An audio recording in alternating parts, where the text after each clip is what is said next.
सुन रहे हैं श्री रामचरितमानस का बालकांड भाग 24। ब्राह्मण, गौ, देवता और संतों के लिए भगवान ने मनुष्यों का अवतार लिया। वे माया और उसके गुण और इंद्रियों से परे है। उनका दिव्य शरीर अपनी इच्छा से ही बना है। बच्चे के रोने की बहुत ही प्यारी ध्वनि सुनकर सब रानियां उतावली होकर दौड़ी चली आई। दासियां हर्षित होकर जहाँ तहाँ दौड़ी। सारे पुरवासी आनंद में मग्न हो गए। राजा दशरथ जी पुत्र का जन्म कानों से सुनकर मानो ब्रह्मानंद में समा गए। मन में अतिशय प्रेम है, शरीर पुलकित हो गया। बुद्धि को धीरज देकर वे उठना चाहते हैं। जिनका नाम सुनने से ही कल्याण होता है, वही प्रभु मेरे घर आए हैं। यह सच सोचकर राजा का मन परम आनंद से पूर्ण हो गया। उन्होंने बाजे वाले को बुलाकर कहा कि बाजा बजाओ। गुरु वशिष्ठ जी के पास बुलावा गया। वे ब्राह्मणों के साथ लिए राजद्वार पर आए। उन्होंने जाकर अनुपम बालक को देखा, जो रूप की राशि है और जिसके गुण कहने से समाप्त नहीं होते। फिर राजा ने नांदी मुख श्राद्ध करके सब जात कर्म संस्कार आदि किए। ब्राह्मणों को सोना, गो, वस्त्र और मणियों का दान दिया। ध्वजा, पताका, तोरणों से नगर छा गया। जिस प्रकार से वह सजाया गया, उसका तो वर्णन ही नहीं हो सकता। आकाश से फूलों की वर्षा हो रही है। सब लोग ब्रह्मानंद में मग्न है। स्त्रियां झुंड की झुंड मिलकर स्वाभाविक श्रृंगार किए ही वे उठ दौड़ी। सोने का कलश लेकर तालों में मंगल द्रव्य भरकर गाती हुई राजद्वार में प्रवेश करती है। वे आरती करके निछावर करती है। बार बार बच्चे के चरणों पर गिरती है। मग्ध, सूत, वंदीजन और गवैये रघुकुल के स्वामी के चरणों को पवित्र गुणों का गान करते हैं। राजा ने सब प्रकार से किसी को भरपूर दान दिया। जिसने पाया उसने भी नहीं रखा, लुटा दिया। सभी गलियों के बीच में कस्तूरी, चंदन और केसर की कीच मच गई। घर घर मंगलमय वदावा बजने लगा, क्योंकि सोवा के मूल भगवान प्रकट हुए हैं। नगर के स्त्री पुरुषों के झुंड जहाँ तहाँ आनंद मग्न हो रहे हैं। केकई और सुमित्रा, इन दोनों ने भी सुंदर पुत्रों को जन्म दिया। उस सुख, संपत्ति, समय और समाज का वर्णन सरस्वती और सर्पों के राजा शेष जी भी नहीं कर सकते। अवधपुरी इस प्रकार सुशोभित हो रही है, मानो रात्रि प्रभु से मिलने आई हो। सूर्य को देखकर मानो मन में सकुचा गई हो, परंतु फिर भी मन में विचार करके वह मानो संध्या बनकर कहकर गाई हो। अगर की धूप का बहुत सा धुआं मानो संध्या का अंधकार है। जो अबीर उड़ रहा है वह उसकी ललाई है। महलों में जो मणियों के समूह है वे मानो तारागण है। राजमहल का जो कलश है वही मानो श्रेष्ठ चंद्रमा है। राजभवन में जो अति कोमल वाणी से वेद ध्वनि हो रही है वही मानो समय से सनी हुई पक्षियों की चहचहाहट है। यह कौतुक देखकर सूर्य भी अपनी चाल भूल गए। 1 महीना उन्होंने जाता हुआ ना जाना। महीने भर का दिन हो गया। इस रहस्य को कोई नहीं जानता। सूर्य अपने रथ सहित वही रुक गए। फिर रात किस तरह होती, यह रहस्य किसी ने नहीं जाना। सूर्य देव श्री राम जी का गुणगान करते हुए चले। यह महोत्सव देखकर देवता, मुनि और नाग अपने भाग्य की सराहना करते हुए अपने अपने घर चले। हे पार्वती, तुम्हारी बुद्धि बहुत दृढ़ है, इसलिए मैं और भी अपनी एक चोरी की बात कहता हूँ, सुनो। काकभूषुंडी में और मैं दोनों वहाँ साथ साथ थे, परंतु मनुष्य रूप में होने के कारण हमें कोई जान न सका। परम आनंद और प्रेम के सुख में फूले हुए हम दोनों मग्न मन से गलियों में फूले हुए फिरते थे, परंतु यह शुभ चरित्र वही जान सकता है जिस पर श्री राम जी की कृपा हो। उस अवसर पर जो जिस प्रकार आया और जिसके मन को जो अच्छा लगा राजा ने उसे वही दिया। हाथी, रथ, घोड़े, सोना, गौए, हीरे, भांति भांति के वस्त्र राजा ने दिए। राजा ने सबके मन को संतुष्ट किया। इसी से सब लोग जहाँ तहाँ आशीर्वाद दे रहे थे कि तुलसीदास के स्वामी सब पुत्र चारों राजकुमार चिरंजीवी हो। इस प्रकार कुछ दिन बीत गए। दिन और रात जाते हुए जान नहीं पड़ते। तब नामकरण संस्कार का समय जानकर राजा ने ज्ञानी मुनि श्री वशिष्ठ जी को बुला भेजा। मुनि की पूजा करके राजा ने कहा, हे मुनि, आपने मन में जो विचार रखे हैं वे नाम रखिए। मुनि ने कहा, हे राजन, इनके अनेक अनुपम नाम हैं, फिर भी मैं अपनी बुद्धि के अनुसार कहूँगा। ये जो आनंद, समुद्र और सुख की राशि है, जिसके एक कण से तीनों लोग सुखी होते हैं, उनका नाम है राम, जो सुख का भवन और संपूर्ण लोगों को शांति देने वाला है।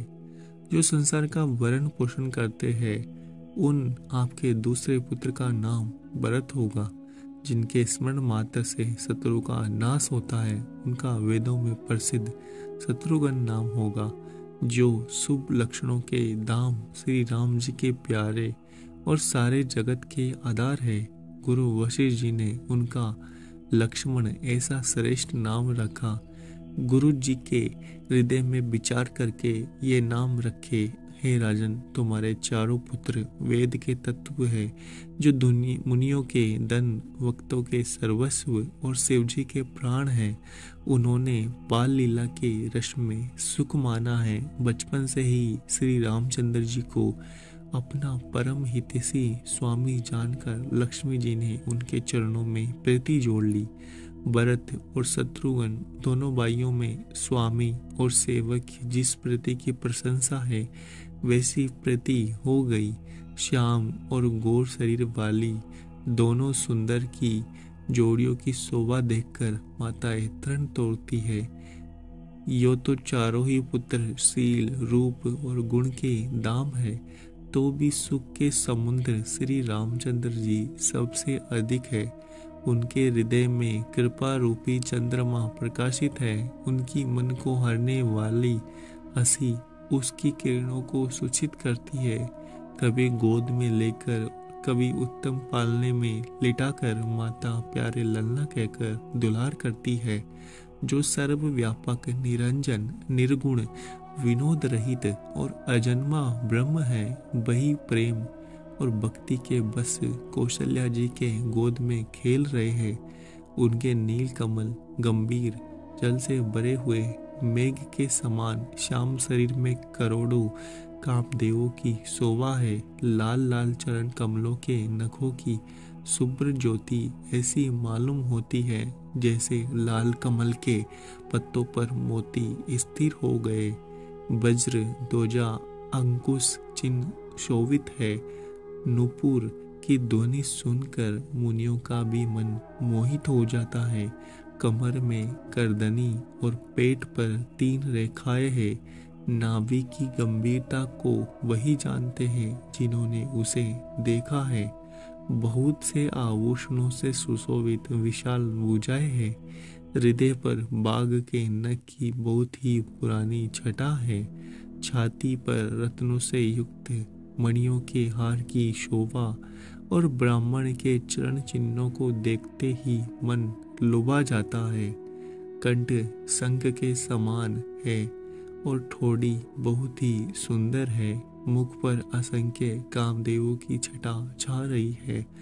2 सुंदर दंतुलियां हैं। लाल लाल होठ है। नासिका और तिलक का तो वर्णन ही कौन कर सकता है। सुंदर कान और बहुत ही सुंदर गाल है। मधुर तोतले शब्द बहुत ही प्यारे लगते हैं। जन्म के समय से रखे हुए चिकने और गुंगराले बाल है, जिनको माता ने बहुत प्रकार से बनाकर संवार दिया है। शरीर पर पीली जंगुली पहनाई हुई है। उनका घुटनों और हाथों के बल चलना मुझे बहुत ही प्यारा लगता है। उनके रूप का वर्णन वेद और शेषजी भी नहीं कर सकते। उसे वही जानता है जिसने कभी स्वप्न में भी देखा हो। जो सुख के पुत्र मोह से परे और ज्ञान वाणी और इंद्रियों से अतीत है, वे भगवान दशरथ कौशल्या के अत्यंत प्रेम के वश होकर पवित्र बाल लीला करते हैं। इस प्रकार संपूर्ण जगत के माता पिता श्री राम जी अवधपुरी के निवासियों को सुख देते हैं। जिन्होंने श्री रामचंद्र जी के चरणों में प्रीति जोड़ी है, बेवमानी उनकी यह प्रत्यक्ष गति है। श्री रघुनाथ जी से विमुख रहकर मनुष्य चाहे करोड़ों उपाय करे, परंतु उसका संसार बंधन कौन छुड़ा सकता है। जिसने सब चराचर जीवों को अपने बस में कर रखा है, वह माया भी प्रभु से भय खाती है। भगवान उस माया को भोग के इशारे पर नचाते हैं। ऐसे प्रभु को छोड़कर कहो और किसका भजन किया जाए। मन वचन कर्म से चतुराई छोड़कर बसते ही श्री रघुनाथ जी कृपा करेंगे। इस प्रकार से प्रभु से श्री रामचंद्र जी ने बाल क्रीड़ा की और समस्त नगर निवासियों को सुख दिया। कौशल्या जी कभी उन्हें गोद में लेकर हिलाती डुलाती और कभी पालने में लिटाकर झुलाती थी। प्रेम में मग्न कौशल्या जी रात और दिन का बीतना नहीं जानती थी। पुत्र के स्नेह बस माता उनके बाल चरित्रों का गान किया करती। एक बार माता ने श्री रामचंद्र जी को स्नान कराया और श्रृंगार करके पालने पर पोड़ा दिया। फिर अपने कुल के इष्ट देव भगवान की पूजा के लिए स्नान किया। पूजा करके नैवेद्य चढ़ाया और स्वयं वहां गई जहां रसोई बनाई गई थी। फिर माता वही पूजा के स्थान में लौट आई। वहां आने पर पुत्र को भोजन करते देखा। माता व्यथित होकर पालने में सोया हुआ था, यह किसने लाकर बैठा दिया, इस बात से डर कर पुत्र के पास गई तो वहां बालक को सोया हुआ देखा। फिर पूजा स्थान में लौटकर देखा कि वही पुत्र वहां भोजन कर रहा है। उनके हृदय में कंपन होने लगा और मन को धीरज नहीं होता। वह सोचने लगी कि यहाँ और वहाँ मैंने दो बालक देखे, वह मेरी बुद्धि का भ्रम है या कोई विशेष कारण है। प्रभु श्री रामचंद्र जी ने माता को घबराई हुई देखकर मधुर मुस्कान से हंस दिया। फिर उन्होंने माता को अपना अखंड अद्भुत रूप दिखाया, जिसके एक एक रोम में करोड़ों ब्रह्मांड लगे हुए हैं। अनगिनत सूर्य, चंद्रमा, शिव, परमा, बहुत से पर्वत, नदियां, समुद्र, पृथ्वी, वन, काल, कर्म, गुण, ज्ञान, स्वभाव देखे। वे पदार्थ भी देखे जो कभी सुने भी नहीं थे।